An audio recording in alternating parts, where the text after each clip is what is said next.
매년 가을 노벨상 시상식 전에 열리는 수상한 시상식이 있는데요. 상금 한 푼도 없고요. 수상자는 내돈내산으로 직접 시상식에 참가를 해야 됩니다. 수상자를 위한 부상은 생각하다 떨어진 사람이 그려져 있는 상장인 거고요. 트로피는 있는데 직접 조립을 해야 됩니다. 수상 소감 발표한 시간은 단 60초입니다. 60초가 넘으면 어떤 일이 벌어지느냐? 제발 그만해!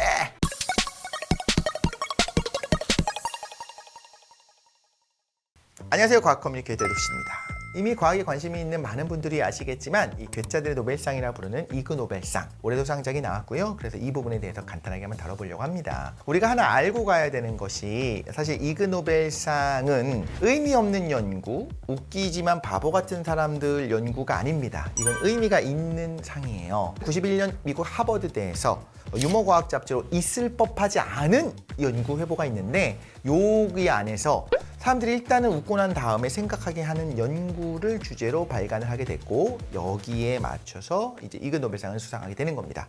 시상식은 매년 노벨상 수상자 발표하기 2, 3주 전에 합니다. 그래서 노벨상은 이그 노벨상의 가장 강력한 경쟁 상대죠. 언제가 뛰어넘을 수 있을지 모르겠지만 그래서 그 전에 개최를 하는 거고요. 수상 분야는 연구 자체가 중요하기 때문에 조금씩 바뀌게 됩니다. 물리학, 화학의학, 생물학 같은 것들은 기본적으로 포함이 되고 문학, 심리학, 경제학 같은 인문사회과학 분야에서도 당연히 수상될 수가 있습니다. 그런데 굉장히 올라가기 힘들어요. 대략 매년 9천여 건의 후보작들 중에서 10개 논문만 선정이 되는 겁니다. 그리고 어떤 분들이 오느냐? 사실 어떤 상의 권위를 보려면 어떤 분들이 평가를 하는지 심사하는지가 중요하고 실제로 어떤 분이 상을 타는지가 중요하거든요. 전 세계 노벨상 수상자들이 다수 이제 논문 심사하는 과정에서 또 시상하는 과정에 참여한다고 합니다. 우리가 흔히 말하는 조금 가끔 헷갈리는 분들이 있는데 잘못하다가 뭐 죽은 사람들, 정말 어리석은 행동을 하다가 뭐 이런 사람들에게 주는 상이라고 좀 비꼬는 의미로 만든 건 다윈상입니다. 그래서 찰스 다윈, 우리가 알고 있는 그 진화론의 다윈의 이름을 따서 진화적으로 볼 때 인류에게 이런 사람이 있으면 안 돼 라고 하는 약간 비꼬는 뜻으로 만든 상은 다윈상인 거고 우리가 다루고 있는 이그 노벨상은 제대로 된 연구인 겁니다. 널리 알려진 공식 기준이 뭐냐면 일단 첫 번째, 이상한 연구 안 됩니다. 공인된 학술지에 게재가 됐어야 됐고요. 또 공신을 인정받은 그런 업적 중에서도 두 가지가 필요한데요. 일단 처음에 사람들을 훅 하고 웃게 만들어야 되고요. 두 번째는 이어서 하고 무언가 생각하게 만들 만한 연구에게 상을 주게 됩니다. 그래서 당시에는 이 이그 노벨상을 받았다라고 하는 연구를 보게 되면 사람들이 뭐야? 이게 뭐 의미가 있어? 라고 생각했지만 그 연구가 나중에 정말 세상을 바꾸는데 유용하게 쓰이는 경우들도 있거든요. 일단 선발이 되면 어떻게 되느냐? 이그 노벨 이사에서 조용히 일단 연락을 합니다. 거절하셔도 돼요. 혹시 상 받으실 거예요? 이렇게 거절할지 여부를 물어본다는 거죠.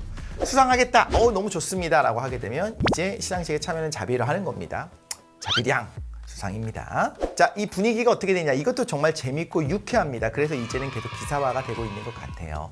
이그 노벨상 시상하기 위해서 사람들, 그 수상자, 그 티켓을 내고 행사를 관람하러 온 관람객으로 이렇게 다 앉아 있습니다. 이분들 공짜 아닙니다. 당연하게도 이그 노벨상 시상식에는 스텝들이 있는데요. 놀랍게도 8살 소녀도 있다고 해요. 올해 8살 소녀가 이 역할을 했습니다. 이 스텝은 무슨 역할을 하는 걸까요? 수상자 소감 발표는 딱 60초 제한입니다. 60초가 넘으면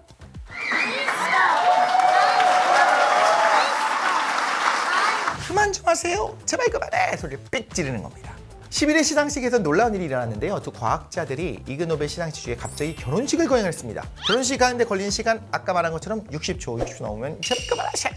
60초 동안 결혼식을 거행해서 전 세계에 그 결혼식이 생중계가 되기도 했고요. 이때 방귀 냄새를 제거하는 숲필터가 있는 속옷을 개발한 그 2001년 이그 노벨상 생물학상을 수상한 벅 와이머가 이 신혼부부에게 속옷을 한 번씩 선물하면서 사용법을 설명해 주기도 했다고 하는데 사용법은 뭐 몰라도 그 필터를 교환할 수 있게 만들었나 봐요. 24/7 강연. 보통은 이제 24시간 7일 동안이라고 생각하겠지만 아닙니다. 24초 동안 강연을 하는 거고 강연 내용을 7단어로 요약하는 그런 방식으로 진행을 하는 거고요. 과학, 예술, 문화계의 다양한 연사가 이 행사에 참여한다고 하고요. 그러면 올해 발표된 제34회 이그 노벨상 수상작들이 어떤 것들이 있는지 간단하게 한번 알아볼까요? 자, 제일 많은 분들이 알고 계시는 기사도 좀 많이 나왔었던 게 생리학상이 있는데요. 이건 포유류의 항문 호흡에 관한 연구입니다. 항문으로 호흡을 한다고? 웃겨!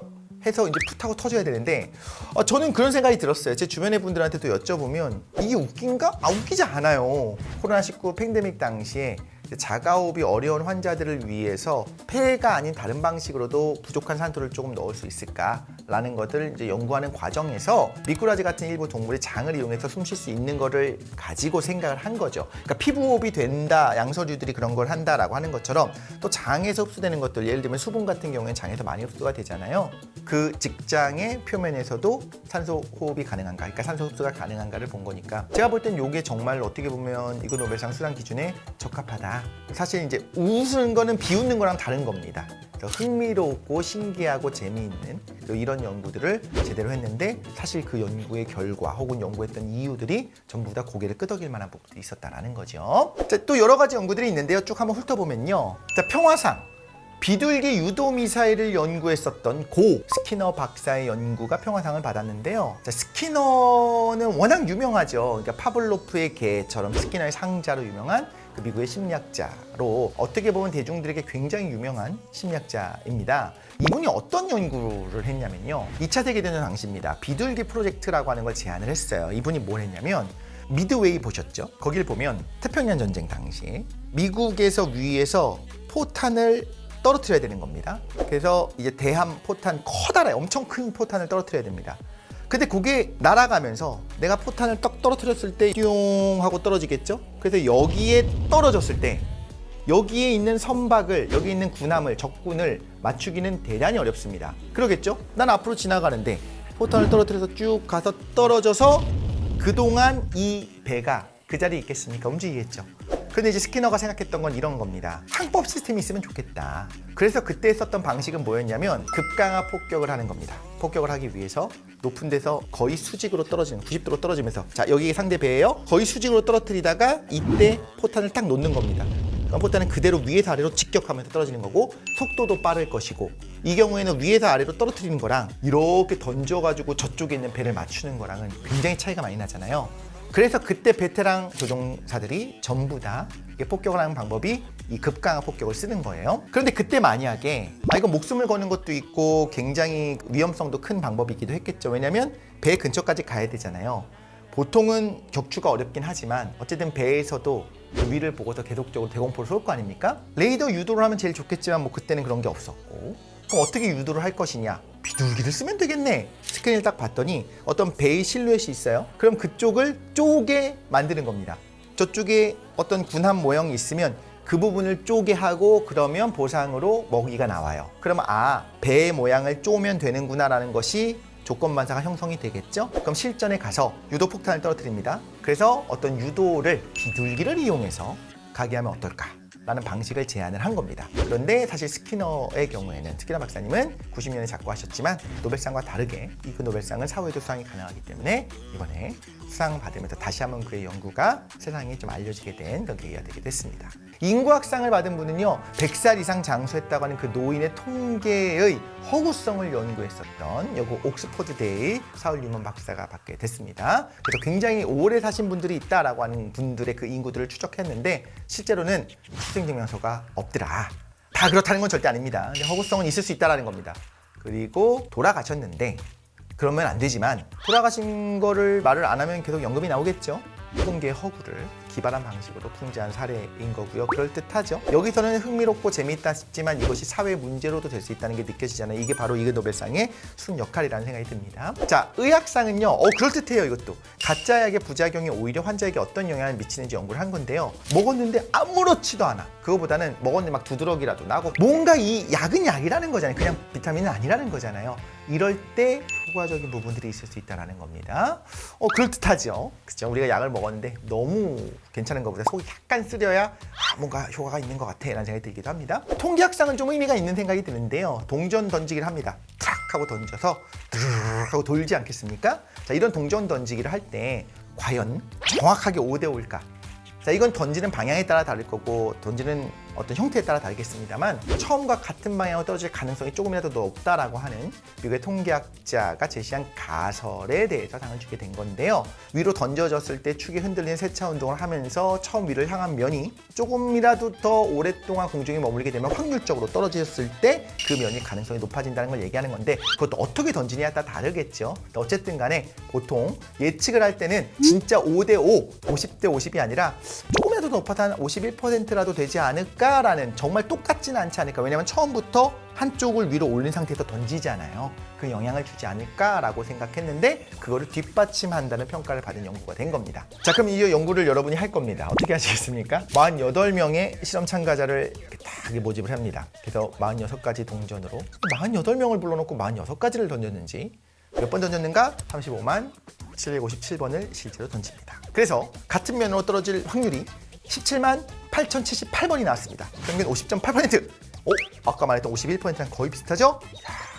브라보. 48명의 실험 참가자분들 대단하다. 이분들은요, 48분이 다 상 받으러 와야 될 것 같아요. 대단합니다. 자, 물리학상 놀랍습니다. 송어가 죽었어요. 근데 그 죽은 송어도 수영할 수 있다고 합니다. 수영이라기보다는 물 흐름에 맞춰서 꼬리를 이렇게 흔들면서 수영을 할 수 있겠더라라고 하는 것들을 연구한 거지, 물리학적인 거죠. 생물학이 아닙니다. 물리학인 이유가 있는 겁니다. 식물학상은요, 주변 식물의 영향을 연구를 한 건데, 내용은 뭐냐면 남미 지역에 서식하는 보킬라 트리폴리올라타 같은 이런 일부 식물들이 주변에 있는 식물의 영향을 받아서 그걸 좀 흉내를 내요. 그런데 주변에 플라스틱 조형 식물이 있는데 그거의 모양까지도 모방하더라라는 거죠. 안쓰럽네요. 자, 생물학상 마지막입니다. 생물학상은 소우유 생산량 연구인데, 이거 들으면 당연해 보여요. 소 젖을 짤 겁니다. 소가요, 무서운 상황에서 으아! 젖 짜자! 공포에 질려 있거나 흥분해갖고 안드레나린을 팍 하고 있는 정맥주사를 이렇게 맞은 상황입니다. 이럴 때 우유 배출량이 늘어날까요? 줄어들까요? 그대로일까요? 줄어들 것 같지 않습니까? 줄어들 것 같죠.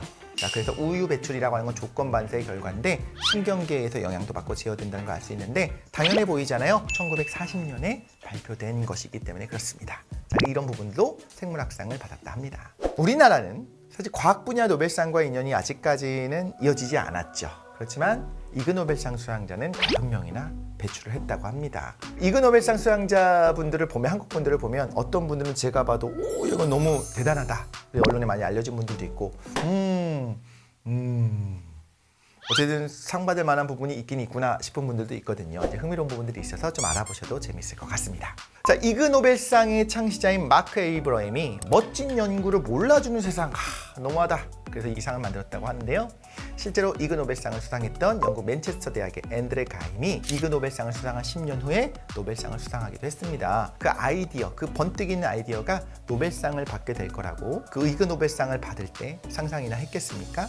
지금은 아무도 알아주지 않는지도 모르지만 언젠가 세상을 바꿀 아이디어가 있을 거고요. 여러분, 그걸 바로 잘 디벨롭해서 이그노벨상에 도전해보시면 어떨까요? 숨은 가능성을 찾아내는 이그노벨상의 문이 언제나 활짝 열려 있습니다. 좋아요, 댓글, 구독과 알림 설정까지 해주시고, 여러분이 댓글로 나는 이런 아이디어 있는데 이그노벨상 받을 수 있을 것 같아요 라는 아이디어 공유해 주시면 제가 해서 연구도 하고 같이 공동 자비로 받으러 가면 좋을 것 같습니다.